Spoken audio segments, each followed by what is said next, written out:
Hey, welcome to the channel. We hope that you enjoy today's stories and check out the chapters on the video to see all the stories for today. But before we get into this video, subscribe to the channel and hit that bell icon to get notified when we release a new video. So let's get into the video. This is the story of the ghost me and my friend saw when we were young.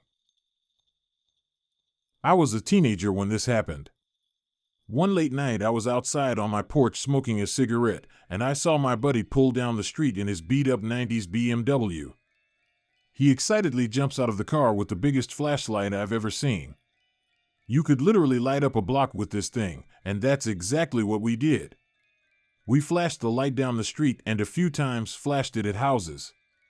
The dark rooms were suddenly illuminated, and I was really impressed by how bright this thing was.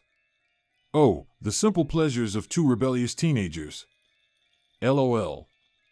The neighborhood light show started to get old, so we start walking down my driveway towards the house. It was a long driveway, and at the end of it was my garage. My neighbor's backyard was separated from our property line by tall hedges.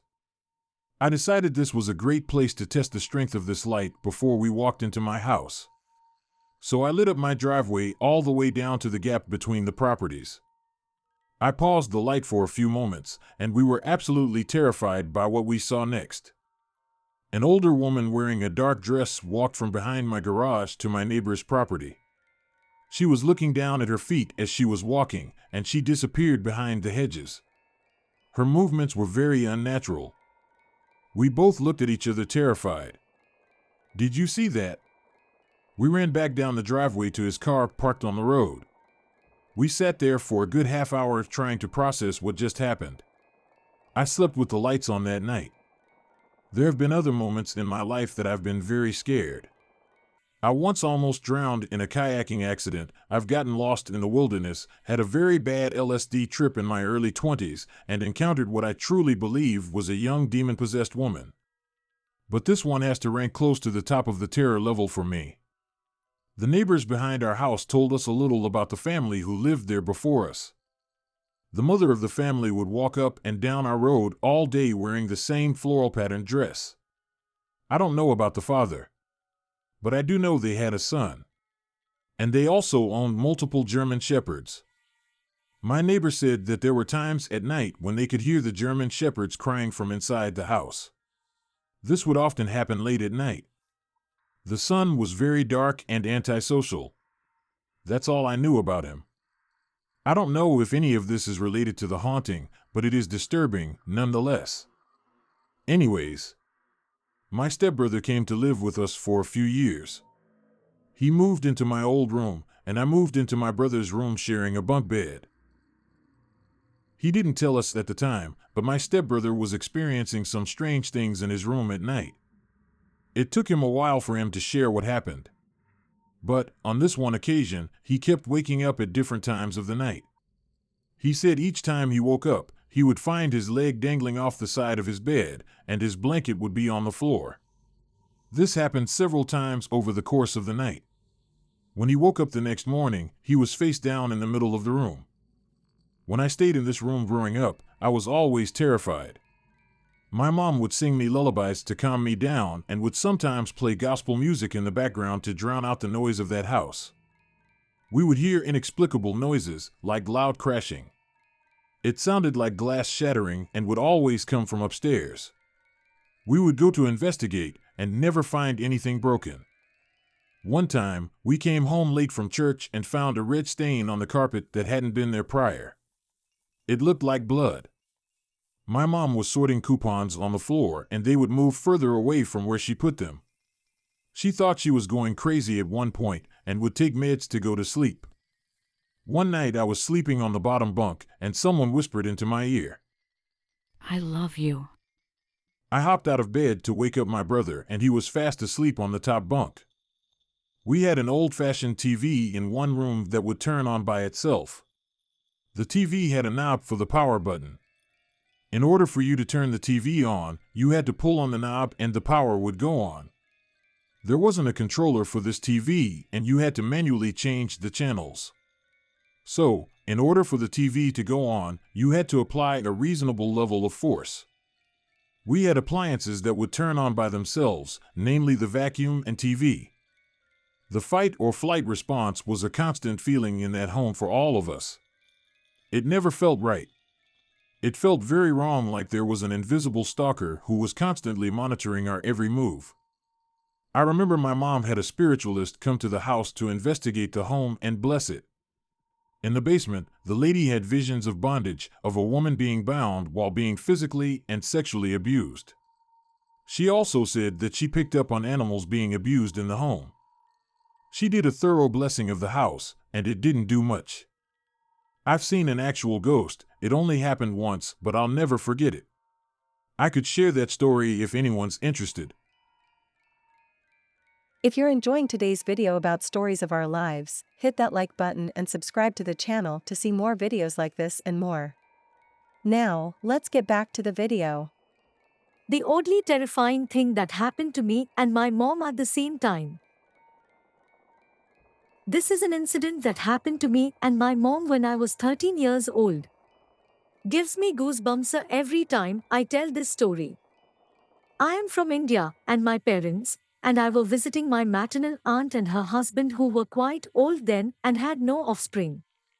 They lived on a farm, like Courage the Cowardly Dog farmhouse, in a very rural area with just land all around, trees and fields. The house had small rooms. My mom and I were staying in a room where my aunt's husband's mother used to live.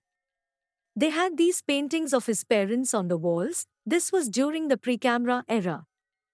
The second night of our stay was about 11 p.m. The windows of the room were rattling because of the wind, and you could see the farm in the moonlight and hear the trees rustling.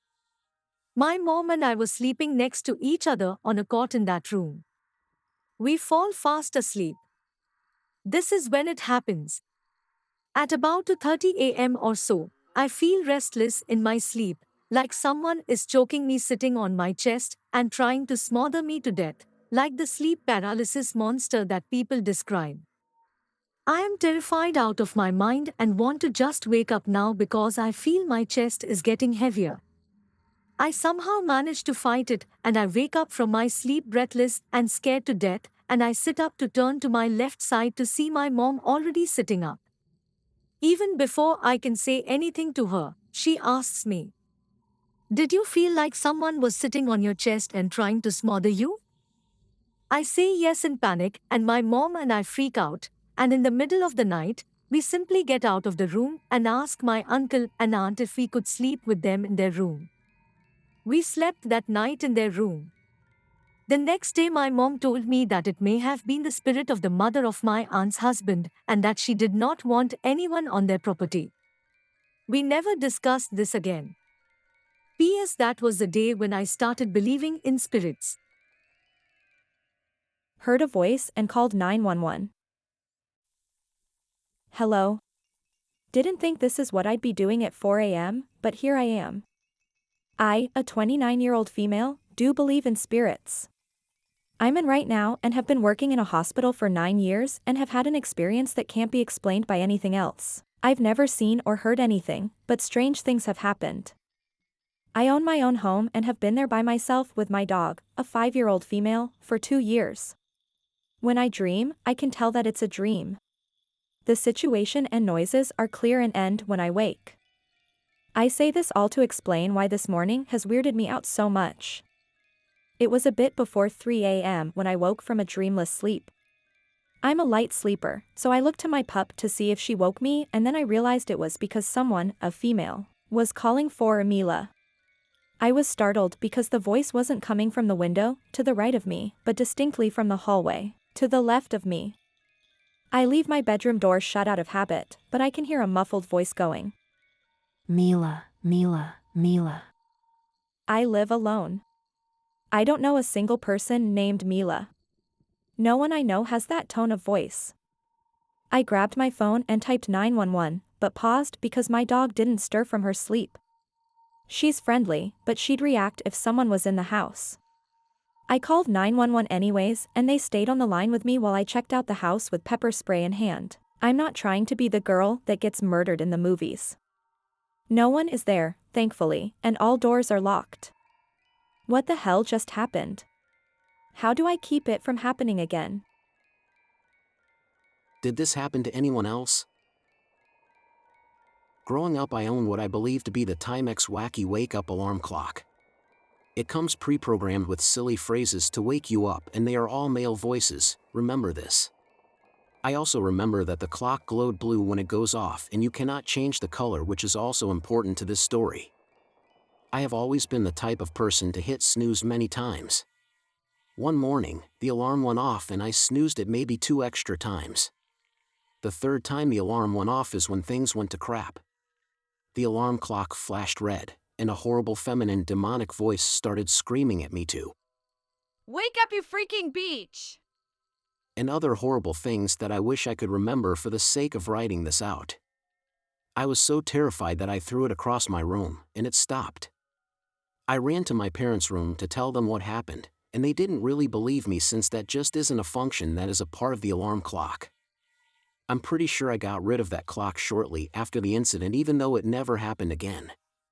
I have had many other paranormal experiences before and after this, and a lot of what I remember experiencing as a kid was later confirmed by my parents when they felt I was old enough to hear it, so I know I'm not crazy. Did anyone else in this sub have this alarm clock, and did this ever happen to you? Thanks for watching, and if you enjoyed today's video, hit that like button and subscribe to the channel to see more videos about stories of our lives. Click on one of these videos to watch more and see you soon.